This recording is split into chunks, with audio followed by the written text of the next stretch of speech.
আজকে আমরা বানিয়ে নিয়েছি লইট্টা মাছের ঝুড়ো ভাজা। তার জন্য মাছটাকে আগে ভালো করে ধুয়ে নুন, হলুদ আর লেবু মাখিয়ে 1 ঘন্টা রেখে দিয়েছিলাম। কড়াইটা একটু গরম হওয়ার পর তার মধ্যে 5 টেবিল স্পুন সর্ষের তেল দেওয়ার পরে ওর মধ্যে ফোড়ন দিলাম শুকনো লঙ্কা ও কালো জিরে।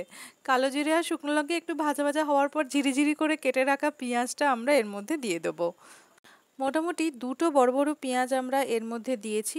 একটু মিহি করে কেটে নিলেই ভালো। এই পজিশনটা হয়ে আসলে আমরা একটা টমেটো, লঙ্কা, রসুনের একটা পেস্ট আমরা বানিয়ে নেব। সেই পেস্টটাকে এইবারে ওই ভাজা ভাজা পেঁয়াজের মধ্যে আমরা দিয়ে দেবো।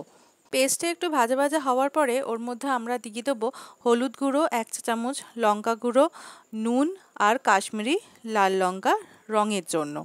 এরপরে পেস্টটাকে ভালো করে কষাতে হবে। কষানোর পরে মাছগুলোকে ঠিক এইভাবে পাশাপাশি শুইয়ে দিতে হবে। দেখুন ঠিক আমি যেইভাবে করছি ঠিক এইভাবেই করতে হবে। একদম তারপরে নাড়াচাড়া করবেন না। নাড়াচাড়া করলেই কিন্তু ঘেটে যাবে আর এর মধ্যে থেকে কাঁটাটা আমরা বের করতে পারবো না। ঠিক এইভাবে কিন্তু পাশাপাশি শুইয়ে দেবো। পাশাপাশি শুইয়ে দেওয়ার পরে 5 মিনিটের জন্য ঢাকা দিয়ে রাখতে হবে। ঢাকা খুলে দেখতে পাবেন মাছগুলো মোটামুটি গলে যাবে।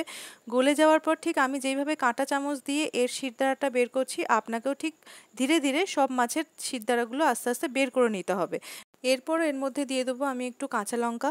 এর মধ্যে এরপর খুব ভালো করে আবার ঢাকা দিয়ে দেখুন তেলটা মোটামুটি ছেড়ে দিয়েছে। মাছগুলো এখন পুরো গলে গিয়ে একদম ঝুরো ঝুরো হয়ে আসছে। এরপর ভালো করে কষাতে হবে। আমাদের একটু ঝুরো ঝুরোটাই ভাল লাগে বলে অনেকটা জল আমরা মেরে দিয়ে যাতে ঝুরো ঝুরো হয় সেইভাবে আমরা করছি। একটু শুকনো হয়ে আসলে আমাদের তৈরি হয়ে যাবে লইট্টা মাছের ঝুড়ো ভাজা।